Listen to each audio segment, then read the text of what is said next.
बुधाय नमः।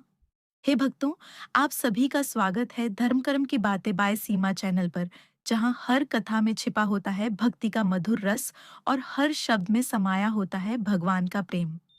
आज की यह पावन कथा है भगवान बुद्ध देव की कृपा और चेतावनी से जुड़ी एक अद्भुत घटना। एक ऐसे व्यक्ति की कथा जो धनवान तो था, लेकिन बुधवार के दिन यात्रा करने की भूल कर बैठा। और फिर जो हुआ, वो न सिर्फ चौंका देने वाला था, बल्कि जीवन की सच्ची सीख भी बन गया। तो आइए, श्रद्धा से मन लगाकर यह चमत्कारी कथा सुनते हैं। लेकिन उससे पहले, अगर आप भी चाहते हैं कि भगवान बुद्धदेव आपके जीवन से संकटों को दूर करें, तो कृपया इस वीडियो को लाइक करें, कमेंट करें, ओम बुद्धाय नमः लिखें और इस कथा को अधिक से अधिक शेयर करें।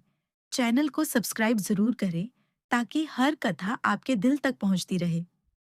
समतापुर नगर में मधुसूदन नामक एक व्यक्ति रहता था। वह बहुत धनवान था। मधुसूदन का विवाह बलरामपुर नगर की सुंदर लड़की संगीता से हुआ था। एक बार मधुसूदन अपनी पत्नी को लेने बुधवार के दिन बलरामपुर गया। मधुसूदन ने पत्नी के माता-पिता से संगीता को विदा कराने के लिए कहा। माता-पिता बोले, बेटा, आज बुधवार है।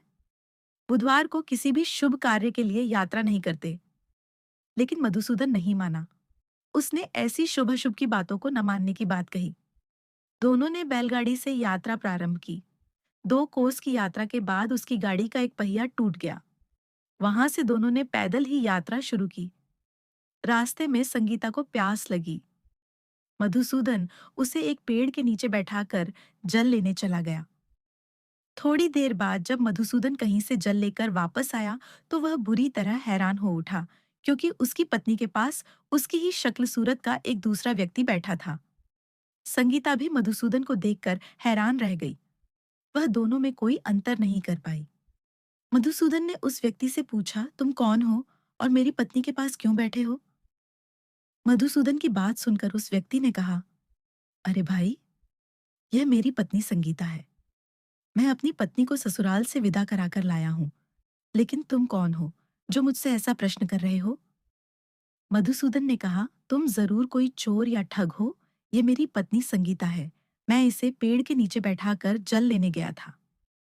इस पर उस व्यक्ति ने कहा, अरे भाई, झूठ तो तुम बोल रहे हो।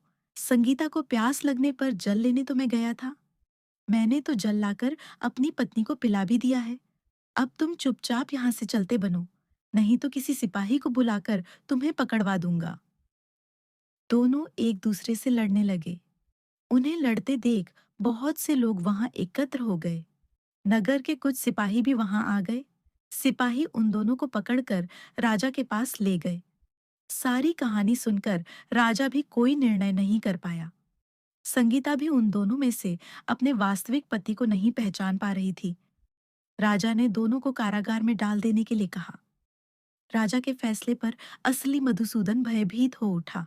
तभी आकाशवाणी हुई, मधुसूदन, तूने संगीता के माता-पिता की बात नहीं मानी और बुधवार के दिन अपनी ससुराल से प्रस्थान किया।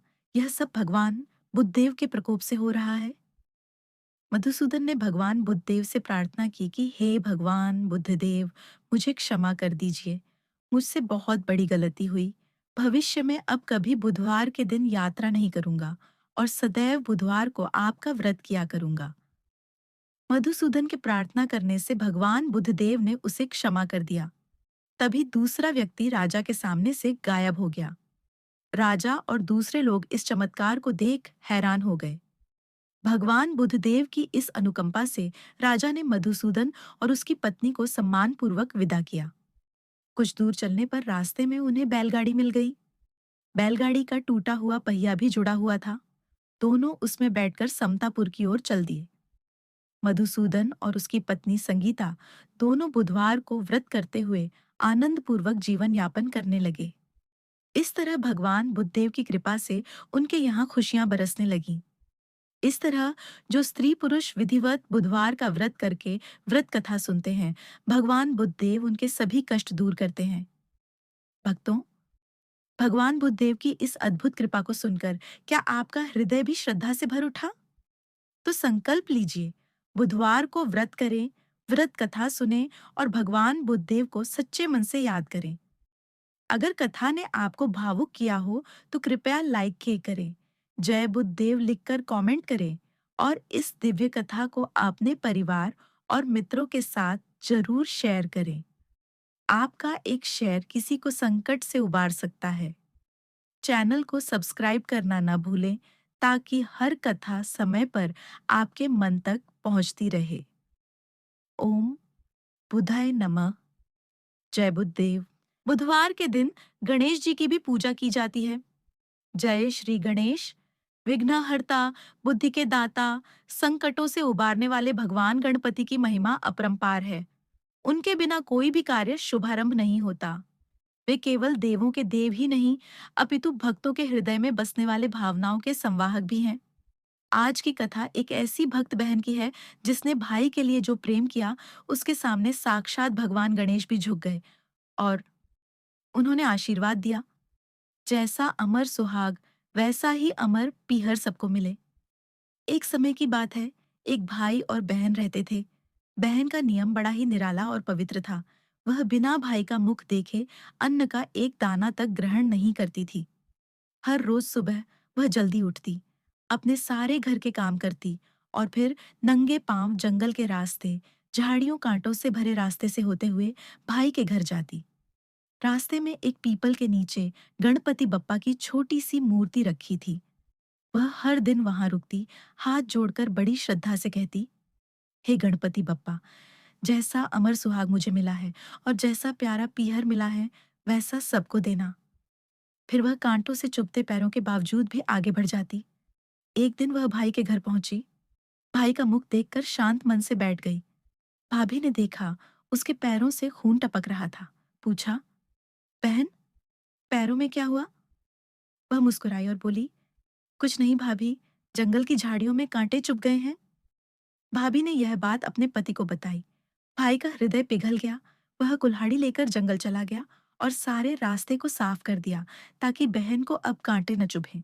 लेकिन इसी सफाई में पीपल के नीचे विराजे सिद्धि विनायक का स्थान भी हट गया। यह देख भगवान गणेश रुष्ट हो गए। उनका स्थान हटाया गया, बिना पूजा, बिना आदर के, और उसी क्षण उन्होंने बहन के भाई के प्राण हर लिए। शोक की लहर दौड़ गई। लोग भाई की अंतिम यात्रा के लिए उसे उठाकर ले जा रहे थे। भाभी रोते हुए बोली, रुको, उसकी बहन को उसका मुंह देखना है। वह रोज देखती है, आज भी देखेगी। लोगों ने कहा, ठीक है, आज देख लेगी, पर कल? सबका दिल कांप उठा। इधर बहन, जो कुछ भी नहीं जानती थी, रोज की तरह जंगल की ओर निकली। उसने देखा, रास्ता तो साफ है, मगर पीपल के नीचे गणेश जी का स्थान नहीं है। वह दौड़ी और जहां पहले बप्पा थे, वहां उन्हें फिर से अच्छे से बिठाया। हाथ जोड़कर प्रार्थना की, हे गणपति बप्पा, मेरे जैसा अमर सुहाग, मेरे जैसा अमर पीहर सबको देना। उसी क्षण सिद्ध विनायक प्रकट हो गए। मन ही मन सोचने लगे, अगर इस बहन की भक्ति को नहीं माना तो मुझे कौन मानेगा, कौन मुझे पुकारेगा? फिर उन्होंने अपनी करुणामयी वाणी में पुकारा, बेटी, खेजड़ी के पेड़ से 7 पत्तियां ले जा, उन्हें कच्चे दूध में घोल और अपने भाई पर छिड़क दे, वह जीवित हो जाएगा। बहन पीछे मुड़ी। वहां कोई नहीं था, पर उसके विश्वास की लौ नहीं डगमगाई। वह दौड़ी, खेजड़ी के 7 पत्ते लिए, उन्हें दूध में घोला और भाई के घर पहुंची। घर में मातम पसरा था। लोग रो रहे थे। भाभी बेसुध बैठी थी। भाई की निर्जीव देह सामने थी। बहन ने बिना एक पल गंवाए पत्तियों को दूध में घोलकर भाई पर छींटे मारे और जैसे ही 7वां छींटा पड़ा, भाई उठकर बैठ गया। भाई बोला, बहन, मुझे तो लग रहा था जैसे मैं गहरी नींद में था। बहन की आंखों से आंसू बहने लगे।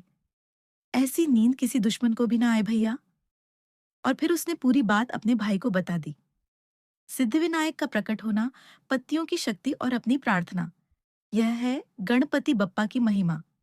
जो सच्चे मन से उन्हें याद करता है, जो सच्चे भाव से उन्हें पूजता है, उसकी हर बात बप्पा सुनते हैं। इसलिए आप सब गणपति बप्पा से यही प्रार्थना करें, जैसा अमर सुहाग वैसा अमर पीहर हर नारी को मिले। अगर आपको यह कथा हृदय को छू गई हो, तो कृपया इस वीडियो को लाइक करें, कमेंट में जय गणेश लिखें और शेयर करें ताकि भगवान गणेश की यह कृपा कथा हर घर तक पहुंचे। और हाँ, ऐसी ही भक्ति भाव और कथा वाचन के लिए हमारे चैनल धर्म कर्म की बातें बाय सीमा को जरूर सब्सक्राइब करें। जय श्री सिद्धि विनायक गणपति बप्पा मोरया।